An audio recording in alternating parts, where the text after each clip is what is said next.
Hello, everybody. Good morning, good afternoon, good evening. I'm happy to be here with my partners in crime, Sherry and Luke Marson. And I would like to introduce you our guest of the month. Sven Ringling has been working with all of us for a long time.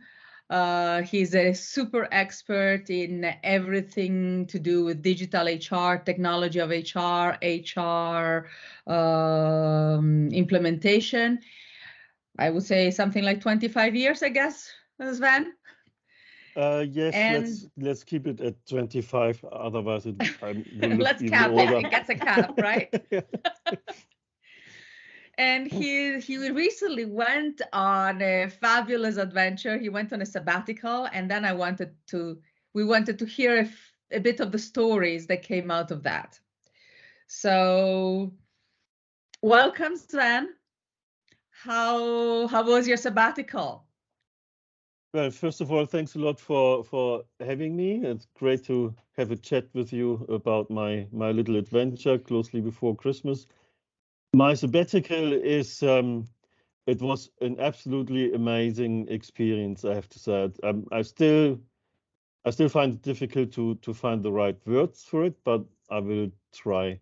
So what did I do? I basically spent 2 months in the African bush, precisely in the Masai Mara in Kenya, and came back with a certification.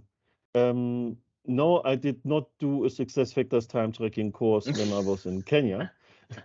I have a certification now as an apprentice level field guide from the Field Guide Association of Southern Africa, which would put me in a position to take you all on a safari and explain you about African wildlife, at least in theory. I hope that's on my enough. bucket list. Well, let's go. I'm afraid if you may have enough. to do a private tour. Group trip. Absolutely. Always up for going back to Africa.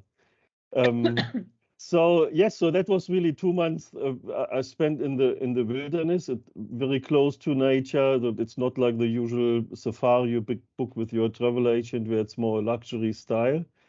And I think this was really the experience to be much closer to nature and to learn to listen to nature and to begin to understand nature, especially with an expert teacher who's been doing it for almost 20 years, almost like all his adult life.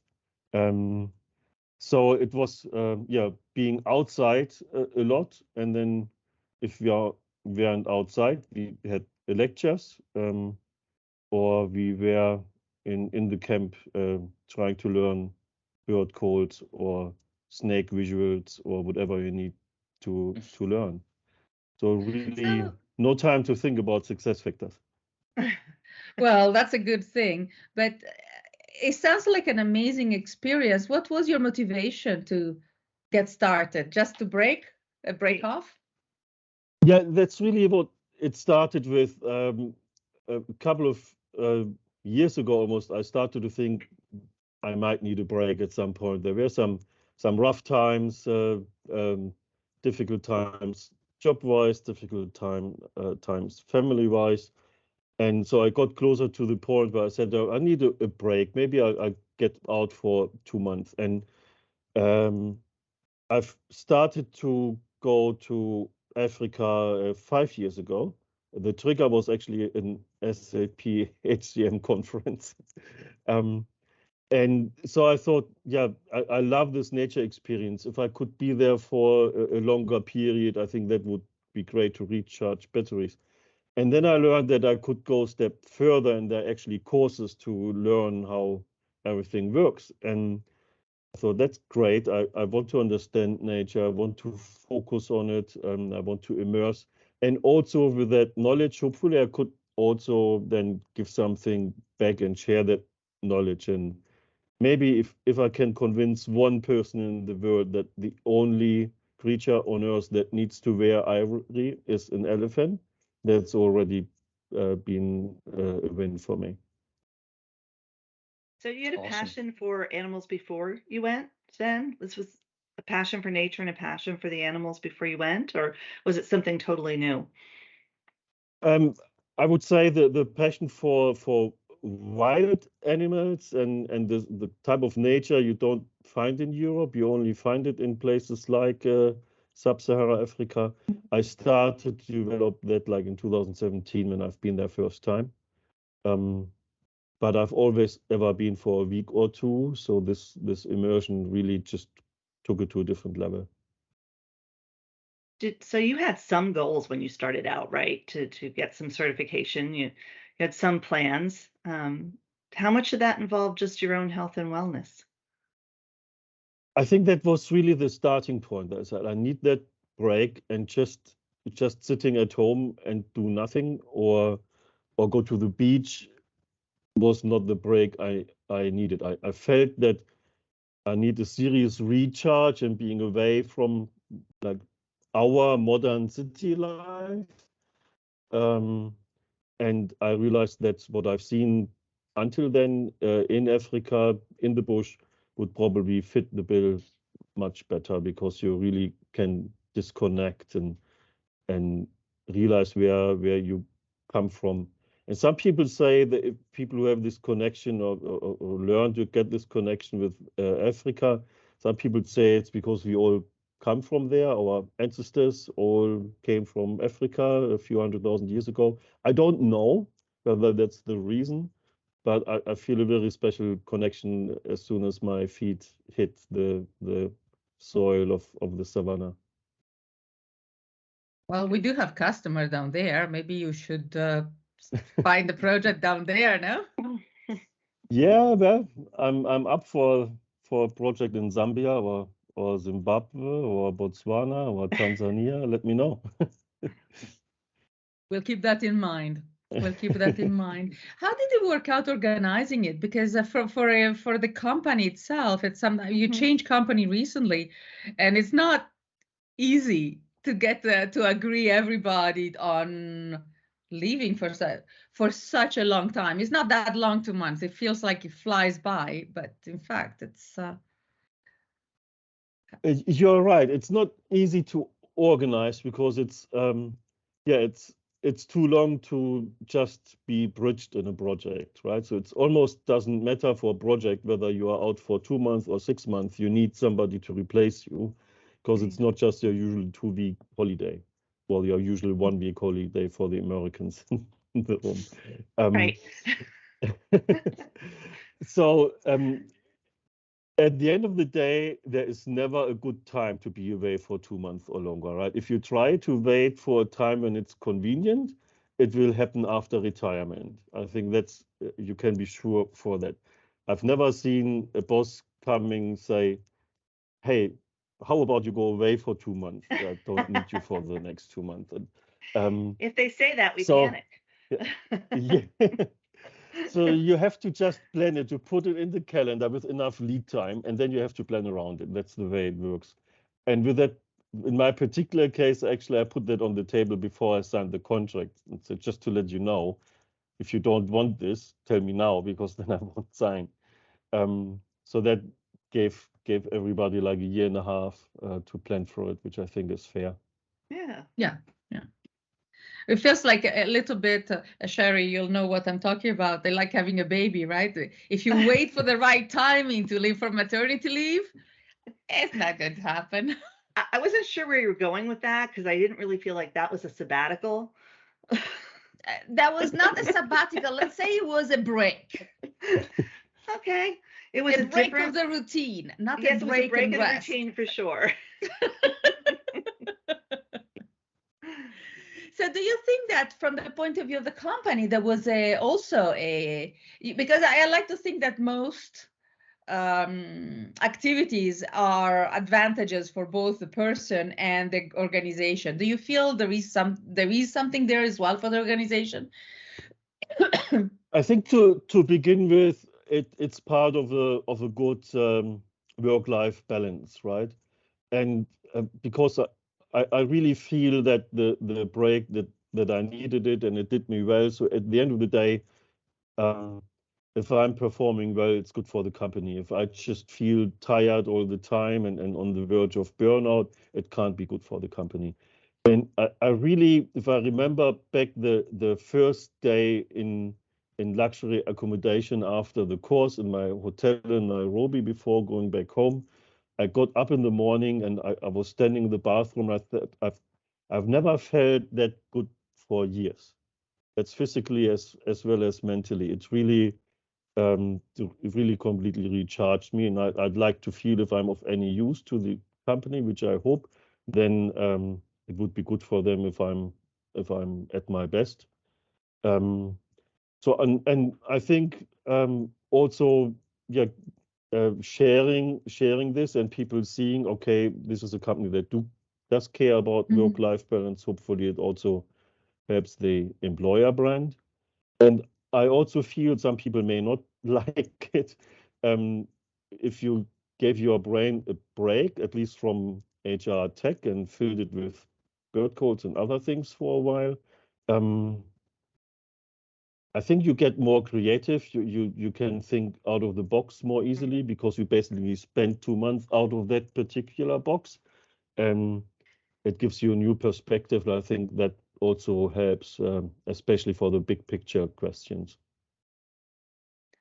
Was it I hard like to come that. back, or how hard was it to come back? Oh, it was hard, and I didn't follow advice. I actually had a call with like a little consultancy, if you want to, who help people plan for this kind of trips, and they told me leave at least 2 weeks between the end of the course and your first day of work, and maybe stay 1 week in Kenya to just take it easy and without freaking out if you hear a bird call and you don't recognize it. And then another week at home where you just get used to the noise and everything again. And I did not follow that advice at all. So I'm like my customers who ignore my advice and then I get angry. And I did not follow that. So I came back. I had a couple of days and then I jumped back right into meetings and everything. And it worked, but it's not ideal. So yeah, it really takes a bit of time to get back into this whole normal routine. I think it's good advice, but I wonder how credible it is. You take off 2 months, then you need 2 weeks to go back, so it becomes 2 months and a half. Yes. You gotta plan it that way. Yeah, maybe 1 week rather than 2. But yeah, if a few more days than I had. I mean, to begin with, you have a long flight, so that already is a change. But as I said, it did work, but I would have liked to have a few more days. And actually, most of my course mates managed to have a little bit of time to get back into the city life. Except those who actually started work as guides, they started work immediately. Well, but then they didn't have to approach the change, really. Exactly, they just kept doing what they were doing during the course. Well, I think that's a very good lesson learned. Yeah. So I'd like to switch this around a bit, Sven, because we talked about your experience, but what did your company do? You know, what did they? How did they manage you being away for that time? I mean, what were some of the things that they did to manage and cope with that? Well, as I said, the whole exercise was planned early on, and where I was involved in projects that already have started early on. We also made this transparent to the customer before they signed the project, that this is your project manager, but in that period of the project, your project manager will be gone, so on your own. No, we didn't say that. We said, then this is the person who's going to jump in for that period. So they did know. We planned for some time to hand over, and actually that went quite well. Usually, if you plan for a handover, this time is squeezed in, and eventually you just have 5 minutes and an email. So I think the handover worked quite well. It's always easier if it's the same person throughout the whole project. But I think in that position worked worked quite well. And also I have to say credit to the customers. They said, well, completely see why you want to do this, and there's never going to be the ideal time, and yeah, go for it. So they really supported me with that as well. I love them. That's Great. pretty cool. There are also times in a project that are less critical. I guess you stay away from go live period, but there are also good period where it's a bit more quiet and less challenging, I guess. Exactly. So that worked well. We didn't assign myself to a project that would go live in those 2 months, but really the initial stages were over. The project was like running, set up, the design was done, but far away from go live. So that very fair point. There are times that are just not good for a project to be away. It speaks to the fact that they thought highly of your skills and talent, that was an investment they were willing to make in you. Well, I guess so. Yeah, it's these days, if you are looking at these things in IT, I think most companies who've understood that that they actually have to send applications to candidates rather than the other way around, know that work-life balance is something candidates have on their radar screen, and they have to do. I think it's quite simple as that. My dad worked for the Bethlehem Steel, and as a laborer, and every 5 years they got 13 weeks of vacation. I don't know how that ever came to be, somehow through the union or something. But I always thought that was such a cool idea. Like every 5 years he got a solid 3 months off. And he built our house during that time. He did other things during that time. It's really refreshing. It sounds very it's very proactive and very modern times for a company that it's at the core very old fashioned usually.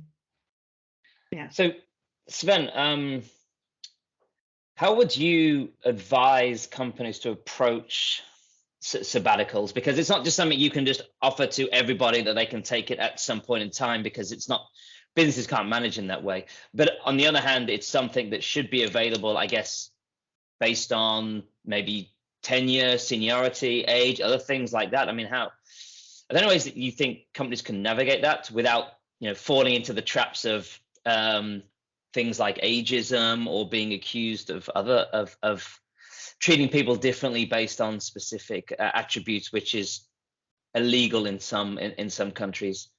I don't know what your thoughts are on that. I think it's a slippery slope to offer it, but offer it only to certain people. I mean, sure, you could have a seniority or a tenure limit, say maybe not in the first year or something like that. Yeah. After that, I think you have to offer it to everybody, but have a good process around it, to have a conversation between the employee and their line manager and HR. Think, how does it fit into your career planning, and maybe also figure out, even though it's a personal thing, but what are your objectives in that period, in that sabbatical? Is it even something we can support, and then at the end of the period get back from it? It often involves travel and intercultural experience, or learning languages is often something that companies can use as well. So maybe you think along those lines, how you can even last the experience longer, because you help them to use what they learned in the job afterwards. And most people would be reasonable enough to understand when a particular period is not really good, and maybe discuss and work on it to maybe have it in the next year or something like that. But I do like the approach of a company like your dad's, Sherry, because it could be accrued as a different type of time off, accrued over 5 years. You could put together a policy stating that it can only be taken as a block. You cannot take one day here, one day there. And the time that is accrued over 5 years can be taken as a block for, you could even spell out purposes for personal development, and then what is called personal development, well, that's something you have to agree with HR or with your manager. It doesn't have to be going back to college, because an experience like Sven is personal development. Yes. It could, and in that way, it's available for everybody, but unless you have spent 5 years in the company, well, you haven't accrued the time. We've spent a lot of time in HR making sure that we have things like tuition reimbursement and training, but it's always very boxed into what it is you're doing now or your next step in your career, and not this idea of really, freeing your mind so that you can operate more functionally and more creatively. And I think it has value. Yeah, it definitely does, because I think creativity to me is more like putting things together in a different way. But if I'm focused all the time on the same HR technology topic, my mind is on a railroad. I don't see the scenery around, and I'm not able to connect different things. So it's critical to actually occasionally stop and say, you know what, I'll spend these 15 days of Christmas cooking for my family or something like that. I think it's a very good point. You think about this success factors initiative about the whole self model. So employee, bring your whole self to work, and maybe bring skills, capabilities, work styles that usually are not developed in a straight career path. But I think if you want employees to bring their whole selves, you have to make sure that actually their selves are whole, to bring first, right? And if somebody has just been working every hour, got sent for 15 years, there is not more to bring. It's just this narrow thing. They may be very good at that, but there's no left or right of it. So I think allow people to go a bit left or right of their usual learning path might bring interesting aspects you didn't expect. I believe so. Well, in the end, you cannot really get blood from stones, right? Yeah. Luke, you were trying to say something? Sorry. No, no, I was just going to say that, I mean, there's a lot of people have certain potential inside of them, and it doesn't always get unleashed, especially if they're just doing the same things over and over again. Sven, what you did is quite inspirational, because you did something completely different, open up your mind, did something that gave you maybe some different skills or different perspectives, which you can bring back and apply to what you do every day when you're working with customers and with your colleagues, friends, family, and so forth. So I do like the idea of doing that. And sometimes I just think that companies just they focus too much on people just sitting in this very finite role and this very finite thing, and you sometimes waste people's potential or certain skill sets that maybe they don't even know they actually have in some cases. I mean, do you think, Sven, you've learned things, you've found you've got some of the skills or some of the things that you didn't know you had prior to taking this sabbatical? Yeah, I mean, my standard tongue-in-cheek answer to that is that there's never been a project where at some point it wouldn't have been beneficial to know how to deflect a rhino charge. We can all relate to that. But yeah, apart from that, I think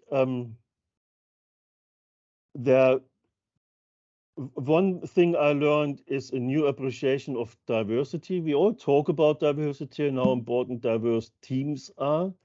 But the team we were in, or the learning group we were in, were the most diverse group I've ever worked in for any longer period of time. Nobody would ever have put this weird mix of people together in a room to do a project, but it worked extremely well, and we learned so much from each other. And I learned from our youngest team member. She's 23, and they learned that old people can also sometimes do funny things. I think that was very good. From a diversity aspect, you usually don't find in a German office. And I think the other thing was, learning to learn something very different. Of course, in our job, we always keep learning, but it's almost always a very similar structure what you learn. And then all of a sudden, they tell you to learn bird calls. How do you even learn a sound? I mean, not making them, but recognizing them. Making them would have been more challenge. And I'm not a musical person either. So maybe that would have made it easier. But initially, I had no idea how I can remember a bird call. And then you kind of adopt these techniques and donkey bridges. And eventually it becomes a natural thing, and you start remembering them and recognizing them. And I think that's stretching your brain a little bit to learn in different ways. That can't be a bad thing. And the other thing is about risk, and we talk about this a lot, but it's I've never experienced it in that way. The way we perceive risk is risk we know, we underestimate, risk we don't know, we overestimate. So the familiar things, like we walk on the pavement, we never have the idea that one of those cars might just swing right and run over us. Mm-hmm. But you are in an open vehicle in the wild, and there is a huge male lion just 3 yards away, and you think, what if it just jumps into this car and I'm his breakfast? And then the guy says, they don't do this. Okay, but how do I believe? Well, the same way you believe that the car on the road will not swing right and run over. They just don't do it, usually. It was all fine until he said, usually. Usually. It does happen, but usually not. So, and I think that you have many of those things where you start to accept risks, because otherwise you're just crazy. You can't expect a snake or a lion behind every bush. So you accept risks and realize that you have to trust the expert with their assessment, whether this is a big risk or a microscopic risk. I think that's also important for us in projects, also to understand that just because we've never seen that risk, it's not automatically terrible. Yeah, makes sense. Yeah, actually, that's a fantastic point. And to be honest, I can totally see why and how that has been a life-changing experience for you, literally. And I'm so glad we took the time to talk about it here in this context, and you shared with us some of this adventure. Maybe we will have to have a field trip. I'm inspired. Yeah, absolutely. So what is your follow-up now? My follow-up, well, there are 2 follow-ups. First, there's a second part of the course. It's going to be 4 weeks. I haven't booked it yet, so try to plan it together with some of the other course mates. But that would be 4 weeks where you learn not to guide from a car, but guide on foot. It's nicely said, walking in areas of with potentially dangerous animals. But the idea is to come back with neither yourself nor your guests nor the animals hurt. And I'm looking forward to that, because it really means that you're walking in the bush every day for 5, 6, 7 hours. That's nice. Oof. And then there's the follow-up, like here at home, because I've been so inspired by the wildlife as well as the local communities, and I'm keen of giving something back.